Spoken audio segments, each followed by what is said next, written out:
so I was going to talk about your first pull request. If you haven't done one already, you'll be there soon because everything's open source now. And we really wanted to make sure that people knew it was not a scary thing. We'll just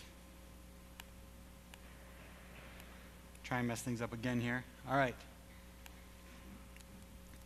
So Dave is the maintainer for an awesome white screen. Really, it's the best white screen out there.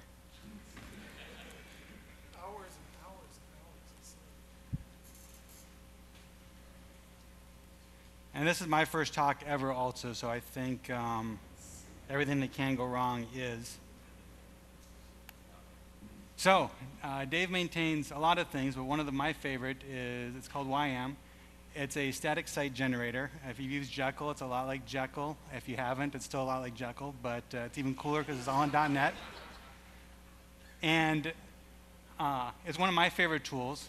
And the reason I wanted to talk about pull requests is my first submission to YAM was to do some documentation pull requests. Even better than coding because you don't have to worry about if it doesn't work, you don't have to worry about tabs versus spaces, and you get to still contribute on one of the things that a lot of people hate, which is documenting and poor documentation. So we're going to go through real quick the process of how a pull request works.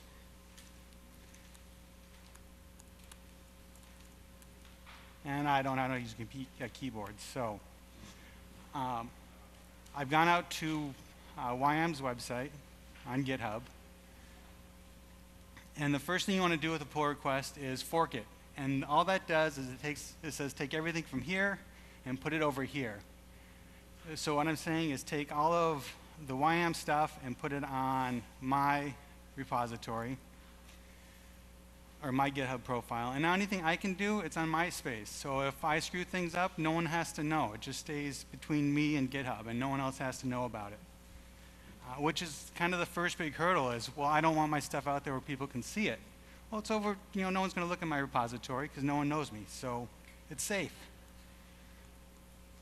And one of the things I wanted to do was add some documentation to how to set up YAM.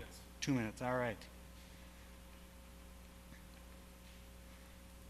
Luckily, I'm not going to actually live type because it takes too long. So as I was going through, I did some back and forth with Dave, like, I really don't understand how to do this. And he's like, you just got to put this code in and it works. And because I don't want to him to have to answer that question 100 times, I wrote it out. And so now it's out there for other people to read. So all I've done is I've added some documentation here on how to do something, how to do some configuration stuff. And once I've gotten the code, it's all local, I've made my change, I'm happy with it, I'm going to go ahead and commit it to my local repository. And going back to what we've been learning about how documentation is a very key artifact to have, I'm going to put in a good description. I'm using GitHub for Windows just because it's probably a tool most people have seen, or at least it's approachable. 30 seconds.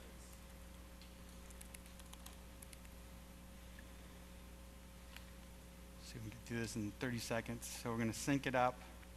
I'm going to submit a pull request now. Hopefully the network gods are smiling on us.